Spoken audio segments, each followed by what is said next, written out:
সকাল আমার প্রিয় বন্ধুরা, কোচবিহার জেলার ছোট্ট একটা গ্রাম থেকে আমি পিঙ্কি আর আমার ব্লগ চ্যানেলে তোমাদেরকে জানাই অনেক অনেক ভালোবাসা।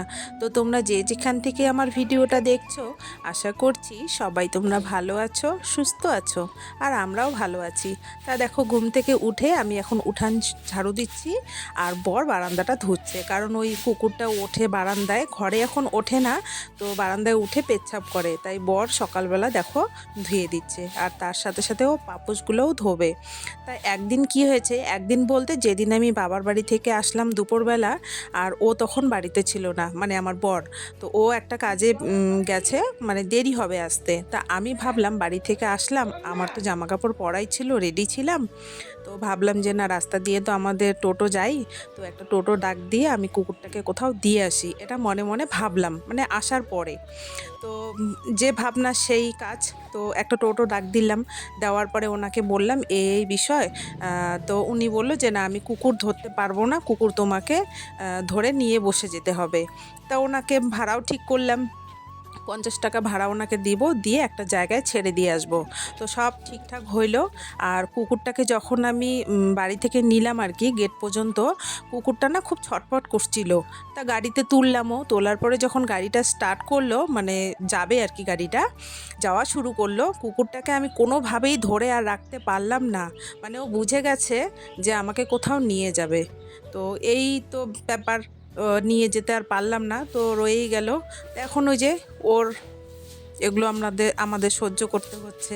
এই যে ও একবার জল দিল, একবার সার্ফ দিল, এখন আমি ঝাড়ু দিব, দিয়ে আবার ডেটল দেব।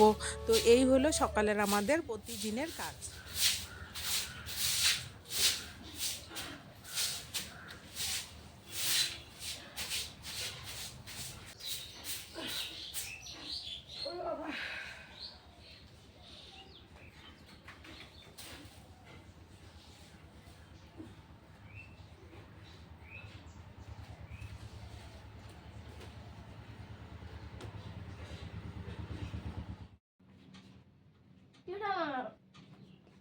আর তুমি তোমাদের এখন ঘুমা দেবো বাবার। আমি যে বললাম তোকে যে দিদিভাই আসুক, পরে পিঠা বানাই, দিদিভাই সামনের মাসেই আসবে। তুই দিদিভাই ছাড়া পিঠাটা খাবি, তোর ভাল লাগবে? হ্যাঁ, লাগবে। দেখো বন্ধুরা, আজকে 4 দিন যাবৎ শুরু করছে দুধ পুলি লাগবে, দুধ পুলি লাগবে, মানে ঘুম থেকে উঠেই আমার মাথাটা নষ্ট করে দিচ্ছে প্রতিটা দিন। এই আজকেও ঘুম থেকে উঠে একই কথা একই কথা, আর আমিও তো ওই শুধু বলি যে কালকে বানাবো কালকে বানাবো করে করে আর বানাচ্ছি না। আজকে মানে বানাইতেই হবে, এমন শুরু করছে। তো বলছি তো, তার কয়টা দিন অপেক্ষা করা যায় না? দিদিভাই তো আসবেই। লাঠি দিয়ে দাঁড়া, লাঠি দিয়ে দাঁড়া, ওইভাবে দাঁড়াইলে যাবে না। আর এই কুকুরটার মানে কি বলবো, থাকা যাচ্ছে না আর বাড়িতে, জানো তো। ওর পায়খানার ধারে পায়খানা আসে, আর এত বিশ্রী গন্ধ করে, মানে বাড়িতে থাকা যায় না। একটা লাঠি দিয়ে দাঁড়া।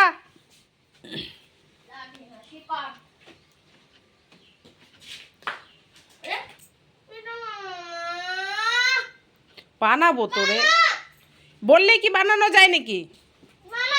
বানাইতে গেলে কি কি করতে হয় জানিস তুই? দে, নারকেল ছুলে দে। হ্যাঁ, তেলটুকু ছিলবে না, পারবে না। দে, তুই নারকেল ছিলে দে, আমি বানাবো। ওই যে নে, নারকেল নে। কেন নারকেল না ছুলতে পারলে তাহলে পিঠা খাওয়া নাই? এরকম করে না, যা দাদুকে দিয়ে আয়। দাদু নারকেলটা ছুলে দাও তো। যা, আমি চাল ভিজাচ্ছি, যা, আজকে হবে।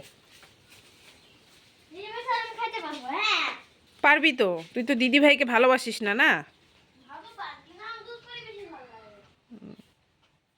আমার কেন যেন সবসময় যা চিন্তা করি, ভাবি যে এরকম হয় নাকি, এরকম হবে নাকি, সেটাই না কেন যেন আমার জীবনে ঘটে। কালকে রাত্রেবেলা মনে মনে ভাবছিলাম যে কুকারটা তো আনলাম এত টাকা দিয়ে, যদি মেয়ের কাছে পাঠানোর পরে যদি ব্যবহার করতে না পারে, যদি সিটি না ওঠে, তো একবার টেস্ট করলাম রাত্রেবেলা, আলু সিদ্ধ বসিয়ে টেস্ট করলাম, তো কিছুতেই না ইন্ডাকশান ওভেনে সিটি আর পড়লো না। শেষ মুহূর্তে আমাকে গ্যাসেই সিটি দিতে হলো।